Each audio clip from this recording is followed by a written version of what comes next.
V-Guard presents कौन जीत रहा है, को पावर्ड बाय सेंसोडाइन एंड विमल। बोलो जुबां केसरी। लोकसभा चुनाव के लिए पूरी तरह से मतदान संपन्न हो चुके हैं।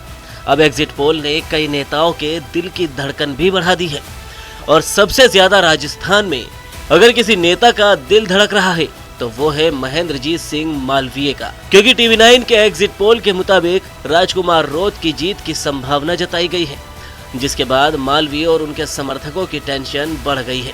और इसकी वजह है कि इस लोकसभा चुनाव में कांग्रेस से इस्तीफा देकर सबसे पहले महेंद्रजीत सिंह मालवीय का बीजेपी में शामिल होना, इसके साथ ही करीब 40 साल तक जिले की राजनीति में उनका एक छत्र राज रहा है और कांग्रेस में वो CWC के सदस्य रहे हैं। इसके साथ ही कई बार मंत्री रहे हैं।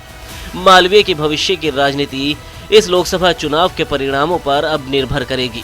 वहीं उनके सामने खुद के तो चुनाव जीतने की परीक्षा है ही, इसके साथ ही उनके द्वारा खाली की गई बागीदौरा विधानसभा उपचुनाव में उनके समर्थक और बीजेपी प्रत्याशी सुभाष तंबोलिया की जीत या हार का सेहरा भी उन्हीं के सिर पर सजेगा। ऐसे में उन्हें खुद की जीत के साथ साथ सुभाष तंबोलिया की जीत के लिए भी कड़ी परीक्षा से गुजरना पड़ रहा है। बताते चले कि मालवीय को भरत आदिवासी पार्टी के प्रत्याशी राजकुमार रोत से लोकसभा चुनाव में कड़ी टक्कर मिली है, जिसके चलते मालवीय की जीत के लिए प्रधानमंत्री नरेंद्र मोदी तक को बांसवाड़ा में सभा करनी पड़ी। मालवीय अगर लोकसभा चुनावों में जीत हासिल करते हैं तो निश्चित रूप से उनका कद राष्ट्रीय स्तर तक पहुंच जाएगा। संभावना जताई जा रही है कि सुभाष तंबोलिया को जीत हासिल होगी तो उनका भी कद प्रदेश की राजनीति में बढ़ सकता है। लेकिन अगर वो इस चुनाव में हार गए तो ऐसा कहा जा रहा है कि ये दोनों ही नेता हाशिए पर जा सकते हैं। बताते चले कि मालवीय इससे पहले भी कांग्रेस पार्टी की ओर से बांसवाड़ा डूंगरपुर लोकसभा क्षेत्र का प्रतिनिधित्व कर चुके हैं, लेकिन तब उनका संसदीय कार्यकाल महज 11 महीनों का ही था, क्योंकि अटल बिहारी वाजपेयी की सरकार 11 महीने बाद ही एक वोट की वजह से गिर गई थी। यदि इस चुनाव में मालवीय को जीत हासिल होती है तो माना जा रहा है कि उनको केंद्रीय मंत्रिमंडल में भी स्थान मिल सकता है, क्योंकि अभी तक एक बार भी बांसवाड़ा डूंगरपुर क्षेत्र के सांसद को केंद्रीय मंत्रिमंडल में स्थान नहीं मिला।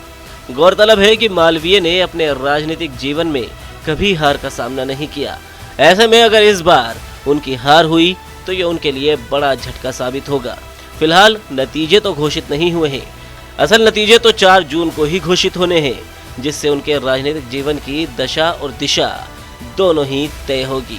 लेकिन आपको क्या लगता है कि इस बार लोकसभा चुनाव में क्या महेंद्रजीत सिंह मालवीय और उनके समर्थक सुभाष तंबोलिया जीत हासिल कर पाएंगे? आप अपनी राय हमें कमेंट सेक्शन में ज़रूर बताएं। वीडियो को लाइक करें, शेयर करें और राजस्थान से जुड़ी हर खबर के लिए TV9 राजस्थान को सब्सक्राइब करें। वी-गार्ड प्रेजेंट्स कौन जीत रहा है, को पावर्ड बाय सेंसोडाइन एंड विमल। बोलो जुबां केसरी।